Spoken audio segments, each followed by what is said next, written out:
Biografía de Menandro. Biografía 1x1. Menandro, Atenas, H. 342 AC. H. 292 AC, comediógrafo griego considerado el autor más destacado de la comedia nueva. De familia acomodada, fue discípulo del poeta Alexis y del filósofo Teofrasto. Escribió más de 100 comedias, de las que únicamente una, El Misántropo, se conserva entera. Del resto solo quedan fragmentos, como en el caso de El arbitraje, La mujer de Samos o El hombre de Sición. Máximo representante de la comedia nueva, mostró un enorme dominio de la trama. Destacó sobre todo por la fina observación de caracteres, por lo que muchos de sus personajes se convirtieron en arquetipos, el parásito, el avaro, el misántropo, etc. Sus comedias fueron imitadas por los autores latinos Publio Terencio y Tito Maccio Plauto, y a través de ellos su estilo pasó luego al teatro renacentista europeo. Menandro se dispone de escasos datos acerca de la vida de Menandro. Hijo de un rico ciudadano y sobrino del poeta cómico Alexis, vivió durante toda su vida en Atenas y, al parecer, habría rechazado invitaciones para residir en las cortes de Macedonia y de Egipto. Se cree que fue discípulo del filósofo Teofrasto y amigo de Epicuro. Perteneció al círculo de Demetrio Falereo, que gobernó Atenas entre 317 y 307.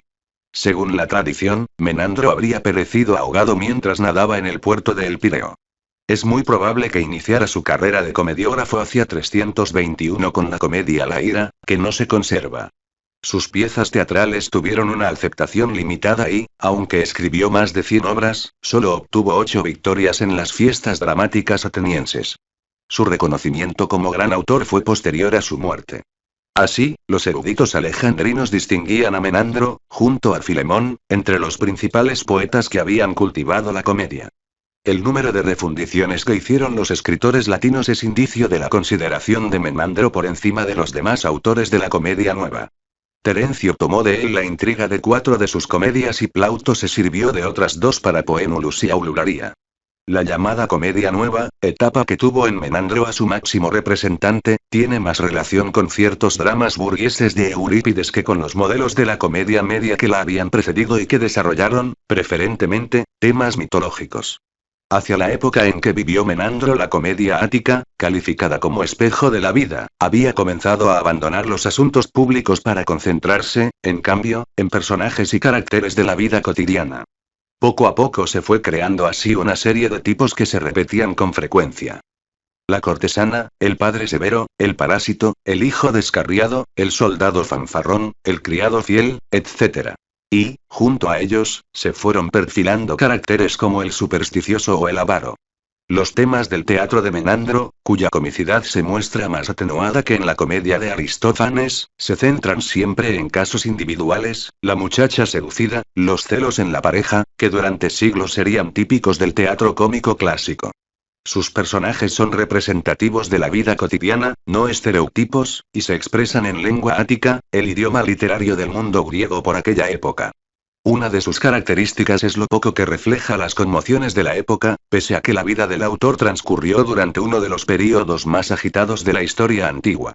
Varios indicios permiten suponer que el arte de Menandro se fue afinando en el transcurso de su creación, en el que fue desechando los elementos cómico-grotescos. En sus comedias el coro ha sido reducido a un simple intermedio musical. La complicidad con el público ha disminuido, pero quedan vestigios en los apartes, que más tarde habrán de convertirse en una costumbre teatral. También conservó las máscaras de los actores, pero reelaboradas para adaptarse a la comedia de costumbres. Hasta finales del siglo XIX solo se disponía de una colección de fragmentos de algunas de sus obras, y de las imitaciones y refundiciones que había hecho la comedia latina. Los fragmentos conocidos, aunque no pocos numéricamente, apenas ofrecían, en el mejor de los casos, grupos de versos que permitían reconocer un trozo de parlamento, pero no intuir la estructura dramática a la que pertenecían. En el período 1895-1918, gracias al hallazgo de diversos papiros egipcios, se pudieron rescatar escenas enteras de sus 2 comedias más famosas, El arbitraje y La doncella rapada, y de otras como El agricultor y La mujer de Samos, así como centenares de versos de El adulador, El odiado, El citarista y El héroe. Estos hallazgos, que permitieron comprender el arte de Menandro, era cuanto se poseía hasta 1959, cuando el investigador Víctor Martín publicó un papiro del siglo III DC que contenía el Misántropo, Díscolos, la única obra completa que de él se conserva. Fin. Biografía generada por Biografías en Español.